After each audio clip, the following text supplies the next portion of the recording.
Thousands of kids with Photoshop and jokesters worldwide held a collective gasp as their worst fears were finally and horrifically realized. The Miami Heat won back-to-back championships. One could have been a fluke, but two is legit. But fear not, young haters. In conjunction with Daily Snark, I will deliver to you solid reasons why making fun of the Miami Heat can still be a full-time job with a pension. So rejoice and listen up.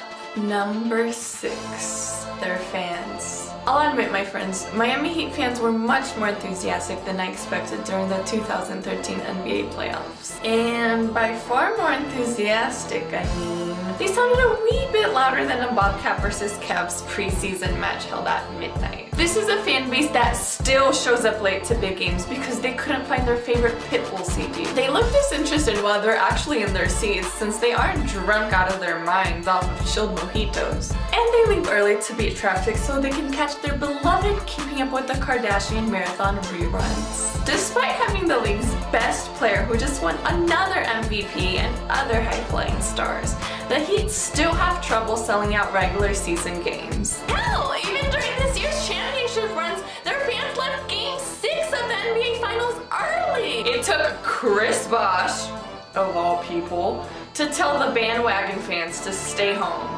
Miami, when one of your players calls your city a bandwagon, you know you have a problem. Plus, it doesn't help that many Heat fans were Laker fans as recent as 2010. Justin Bieber, anyone? If the Heat get off to a slow start next season, expect plenty of empty seats as their fans don't know, don't show, or don't care about what's going on in the American Airlines arena. Number 5. Dwayne Wade's flair for the dramatics. It pains me to say this, as I used to actually like Dwayne Wade. He used to add amazing high drama to the game with his exciting attack of the rim and mind-numbing clutch plays. Now, not so much. Wade wows fans by finding a new way to go down with an injury every single game.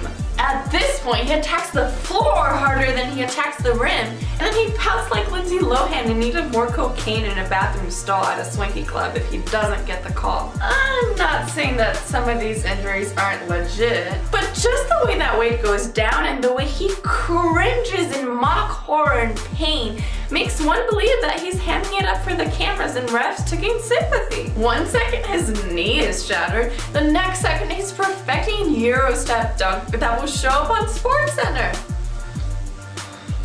Which leads me to the next entry. Number 4, their penchant for flopping. Led by Dwayne Wade, that he tried to sway the refs with their acting chops by flopping every time they get the chance. Denzel's overacting monologues in Training Day and Samuel Jackson's epic soliloquies in Pulp Fiction have nothing on this band of potential Oscar winners. It's one thing that the Clippers choose to flop. They have to make the best of their limited defensive talent. But the Heat have super athletes, especially Wade and LeBron. Yet they continue to cut corners by frantically flopping around the court like a couple of goldfish stuck in a dry sink, unable to turn the faucet on. But why wouldn't they continue this practice? The refs seem to buy this act. In fact, LeBron even said, "Flopping is an effective strategy." I guess it's true, because the Heat got fined $20K for flopping. And guess what it bought them? You got it. Another championship. Or perhaps they bought the refs. So in the meantime, why not enjoy it and be equally disgusted at the act for its comedic value?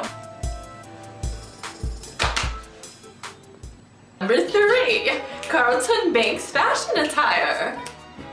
Unfortunately, nerd fashion is all the rage among NBA players, and very few teams do it better than the Miami Heat. It's as if the Big Three studied episodes of Fresh Prince of Bel-Air and replicated every last piece of Carlton's wardrobe. You can't tell me until I'm blue in the face that this is the new style. I don't care.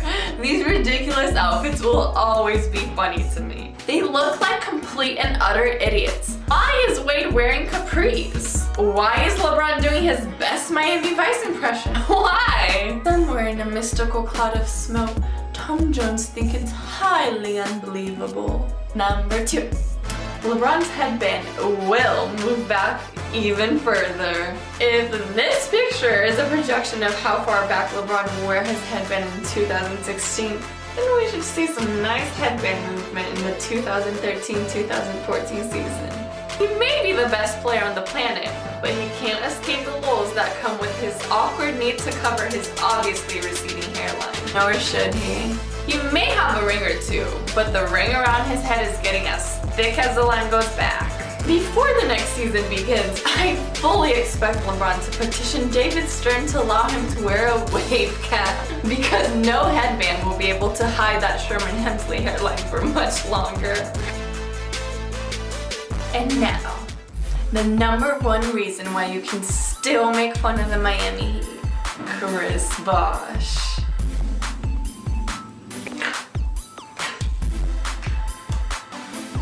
He is the one shining beacon of pure comedy in human form on the Heat roster. Well, he seems like a genuinely good guy. But Chris Bosh makes it easy to be made fun of with his so many emotionally inappropriate reactions to a variety of situations in his life. His failure to secure a deal for Jurassic Park 4, his unbridled love of perfume-scented candles, his unflinching desire to be a guest on Basketball Wives. The list grows bigger and bigger each year. Not only were hundreds of his personal purses stolen from his house, but Lil Wayne came out saying he banged Bosh's wife.